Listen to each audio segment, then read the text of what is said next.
भगवते वासुदेवाय नमः।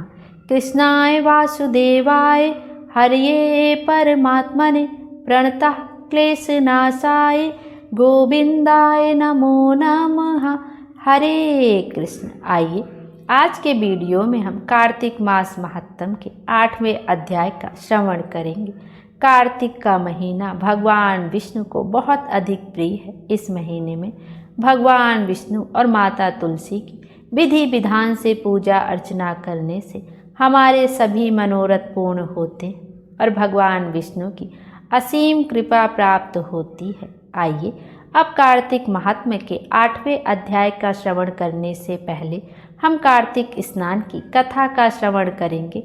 उसके उपरांत कार्तिक महात्म्य का श्रवण करेंगे। कार्तिक स्नान की पौराणिक कथा के अनुसार किसी गांव में एक बुढ़िया रहती थी। वह कार्तिक का व्रत रखा करती थी। उसके व्रत खोलने के समय कृष्ण भगवान हमेशा आते और एक कटोरा खिचड़ी का रख कर चले जाते।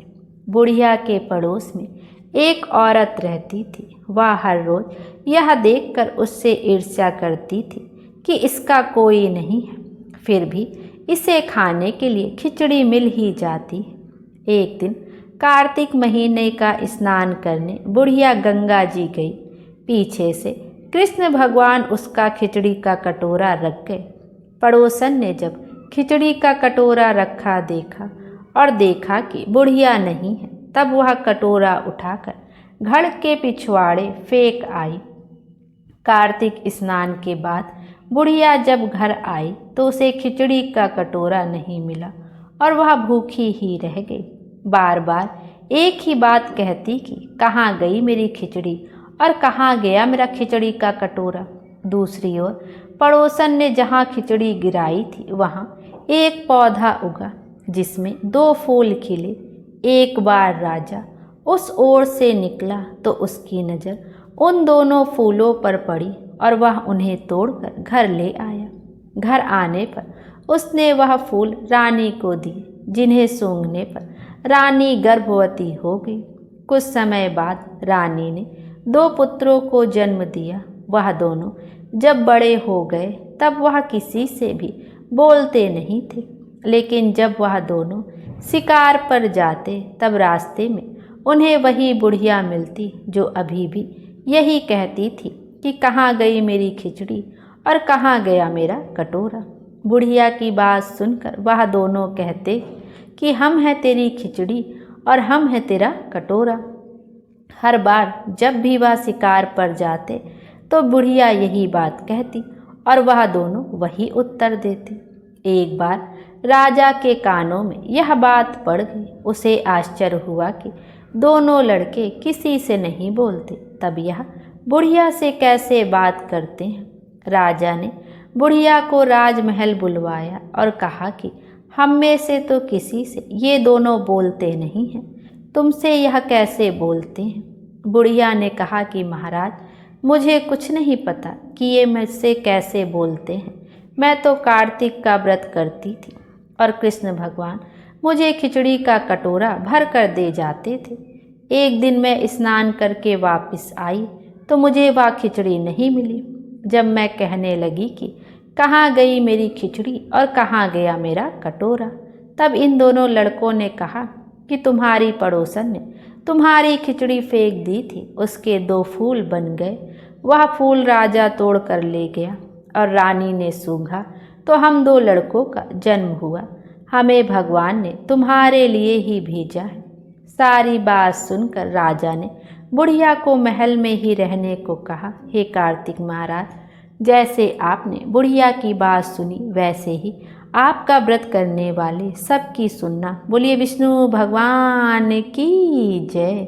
आइए अब 8वें अध्याय का श्रवण करते हैं। इतनी कथा सुनने के पश्चात महाराज पृथु ने देवर ऋषि से विनती की कि हे महामुने, आपने कार्तिक मास में विष्णु भगवान की पूजा का महात्म्य सुनाया।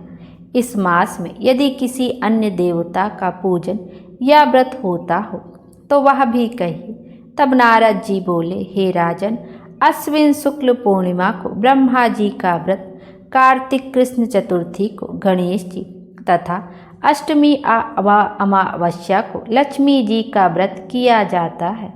जो कुंवारी कन्याएं कार्तिक मास में चतुर्थी को गणेश जी का कर्क चतुर्थी व्रत करती हैं, उन्हें सुयोग्य वर पति मिलता है। यदि विवाहित स्त्री इस व्रत को करे तो उसका सुहाग अटल रहता है।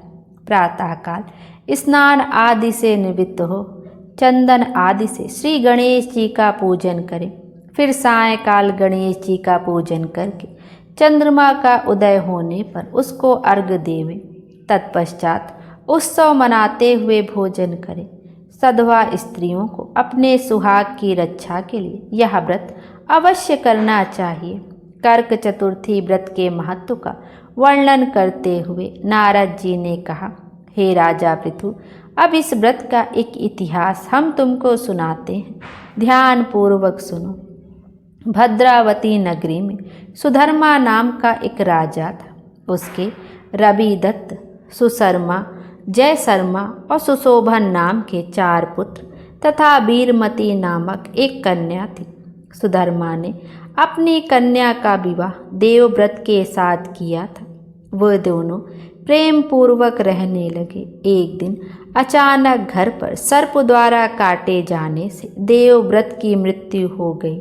यह देख वीरमती जोर जोर से रोने चिल्लाने लगी। आवाज़ सुनकर उसके माता पिता, चारों भाई तथा पुरवासी भी वहां पर आ गए और देवव्रत को मरा हुआ देखकर समस्त नगर दुख के सागर में डूब गया। उसी समय दुखों को दूर करने वाले महर्षि पुलस्त मुनि अचानक वहां आ पहुँचे। राजा ने हाथ जोड़कर विनयपूर्वक उनसे पूछा, हे महात्मन, किस पाप के कारण मेरी यह कन्या विधवा हुई है? पुलस्त मुनि ने बतलाया कि कार्तिक मास के कृष्ण पक्ष की गणेश चतुर्थी का व्रत न करने के कारण ही यह कन्या वैधव्य को प्राप्त हुई है। फिर पुलस्त जी ने कहा, एक समय दैत्यों के नाश का उपाय खोजने के लिए ब्रह्मा, विष्णु, महेश तथा इंद्र आदि सब देवता एकत्रित हुए। उस समय ब्रह्मा जी ने कहा कि गणेश चतुर्थी का व्रत संपूर्ण विपत्तियों का विनाश करने वाला है। तब सब देवताओं ने कार्तिक कृष्ण चतुर्थी को व्रत किया, जिससे दैत्यों पर विजय प्राप्त हुई। विजय होने के बाद समस्त देवताओं ने गणेश जी से कहा कि वर मांगो। तब गणेश जी ने कहा कि जो स्त्री कार्तिक कृष्ण चतुर्थी का व्रत करे उसका पति चिरंजीवी तथा जो ना करे वह विधवा हो। अतः समस्त स्त्रियों को यह व्रत अवश्य करना चाहिए। हे राजन, तुम्हारी कन्या ने इस व्रत को नहीं किया था, इसी कारण यह विधवा हुई है। यदि अब भी यह व्रत करे तो उसका मृत पति जीवित हो सकता है। इतना कहकर पुलस्त मुनि चले गए। तब राजा ने अपने जमाता का शरीर तेल में सुरक्षित रखवा दिया। इसके बाद जब कार्तिक मास आया तो उसकी कन्या ने विधिवत व्रत करके उद्यापन में ब्राह्मणों को दान दक्षिणा देकर उन्हें संतुष्ट किया, जिसके प्रभाव से उसका मृतक पति पुनः जीवित हो उठा। नारद जी कहते हैं, हे राजा पृथु, सौभाग्यवती स्त्रियों को अपने सुहाग की रक्षा तथा संतान प्राप्ति के लिए यह व्रत अवश्य करना चाहिए। बोलिए विष्णु भगवान की जय। 8वां अध्याय यहीं पर समाप्त हुआ। आइए अब श्रीमद् भगवद गीता के 8वें अध्याय के महात्म का श्रवण करते हैं। भगवान शिव कहते हैं, देवी अब 8वें अध्याय का महात्म सुनो। उसके सुनने से तुम्हें बड़ी प्रसन्नता होगी। लक्ष्मी जी के पूछने पर भगवान विष्णु ने उन्हें इस प्रकार 8वें अध्याय का महात्म बतलाया था। दक्षिण में आमर्दपुर नामक एक प्रसिद्ध नगर है। वहाँ भाव शर्मा नामक एक ब्राह्मण रहता था, जिसने वेश्या को पत्नी बनाकर रखा था। वह मांस खाता था, मदिरा पीता, श्रेष्ठ पुरुषों का धन चुराता, पराई स्त्री से व्यभिचार करता और शिकार खेलने में दिलचस्पी रखता था। वह बड़े भयानक स्वभाव का था और मन में बड़े बड़े हौसले रखता था। एक दिन मदिरा पीने वालों का समाज जुटा था। उसमें भाव शर्मा ने भरपेट ताड़ी पी, खूब गले तक उसे चढ़ाया। अतः अजीर्ण से अत्यंत पीड़ित होकर वह पापात्मा कालवश मर गया और बहुत बड़ा ताड़ का वृक्ष हुआ। उसकी घनी और ठंडी छाया का आश्रय लेकर ब्रह्म राक्षस भाव को प्राप्त हुए कोई पति पत्नी वहाँ रहा करते थे। उनके पूर्व जन्म की घटना इस प्रकार है। एक कुशीबल नामक ब्राह्मण था, जो वेद वेदांग के तत्वों का ज्ञाता, संपूर्ण शास्त्रों के अर्थ का विशेषज्ञ और सदाचारी था। उसकी स्त्री का नाम कुमति थी। वह बड़े खोटे विचार की थी। वह ब्राह्मण विद्वान होने पर भी अत्यंत लोभवश अपनी स्त्री के साथ प्रतिदिन भैंस, कालपरुष, घोड़े आदि दानों को ग्रहण किया करता था, परंतु दूसरे ब्राह्मणों को दान में मिली हुई कौड़ी भी नहीं देता था। वे ही दोनों पति पत्नी कालवश मृत्यु को प्राप्त होकर ब्रह्म राक्षस हुए। वे भूख और प्यास से पीड़ित हो इस पृथ्वी पर घूमते हुए उसी ताड़ वृक्ष के पास आए और उसके मूल भाग में विश्राम करने लगे। इसके बाद पत्नी ने पति से पूछा, नाथ, हम लोगों का यह महान दुख कैसे दूर होगा? ब्रह्म राक्षस योनि से किस प्रकार हम दोनों की मुक्ति होगी? तब उस ब्राह्मण ने कहा, ब्रह्म विद्या के उपदेश, आध्यात्म तत्व के विचार और कर्म विधि के ज्ञान बिना किस प्रकार संकट से छुटकारा मिल सकता है? यह सुनकर पत्नी ने पूछा, किम त्वम ब्रह्मा किम धत्याम किम कर्म पुरुषोत्तम? पुरुषोत्तम वह ब्रह्मा क्या है, आध्यात्म क्या है और कर्म कौन सा है? उसकी पत्नी इतना कहती है कि जो आश्चर्य की घटना घटित हुई उसको सुनो। उपयुक्त वाक्य गीता के 8वें अध्याय का आधा श्लोक था। उसके श्रवण से वह वृक्ष उस समय ताड़ के रूप को त्याग कर भाव शर्मा नामक ब्राह्मण हो गया। तत्काल ज्ञान होने से विशुद्ध चित्त होकर वह पाप के चोले से मुक्त हो गए और उस आधे श्लोक के ही महात्म से वे पति पत्नी भी मुक्त हो गए। उनके मुख से दैवाथी 8वें अध्याय का आधा श्लोक निकल पड़ा था। तदंतर आकाश से एक दिव्य विमान आया और वे दोनों पति पत्नी उस विमान पर आरूढ़ होकर स्वर्गलोक को चले गए। वहाँ का यह सारा वृतांत अत्यंत आश्चर्यजनक था। उसके बाद उस बुद्धिमान ब्राह्मण भाव शर्मा ने आदरपूर्वक उस आधे श्लोक को लिखा और देव जनार्दन की आराधना करने की इच्छा से वह मुक्तदायिनी काशीपुरी में चला गया। वहाँ उस उदार बुद्धि वाले ब्राह्मण ने भारी तपस्या आरंभ की। उसी समय क्षीर सागर की कन्या भगवती लक्ष्मी ने हाथ जोड़कर देवताओं के भी देवता जगतपति जनार्दन से पूछा, नाथ, आप सहसा नींद त्याग कर खड़े क्यों हो गए?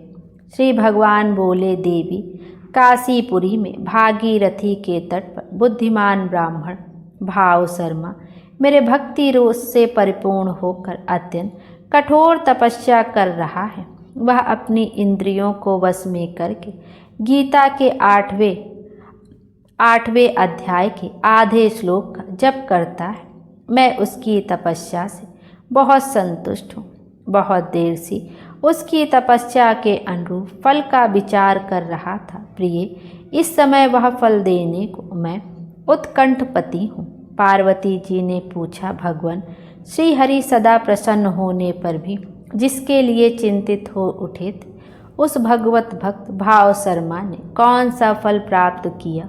श्री महादेव जी बोले, देवी, द्विज श्रेष्ठ भाव शर्मा प्रसन्न हुए और भगवान विष्णु के प्रसाद को पाकर आत्यांतिक सुख को प्राप्त हुआ तथा उसके अन्य वंशज भी जो नरक यातना में पड़े थे उसी के शुद्ध कर्म से भगवत धाम को प्राप्त हुए। पार्वती, यह 8वें अध्याय का महत्व थोड़े में ही तुम्हें बताया है, इस पर सदा विचार करना चाहिए। बोलिए भगवान विष्णु की जय। विष्णु भगवान हम सब की मनोकामना पूर्ण करें और हमारे जीवन को खुशियों से भर दें। Thank you.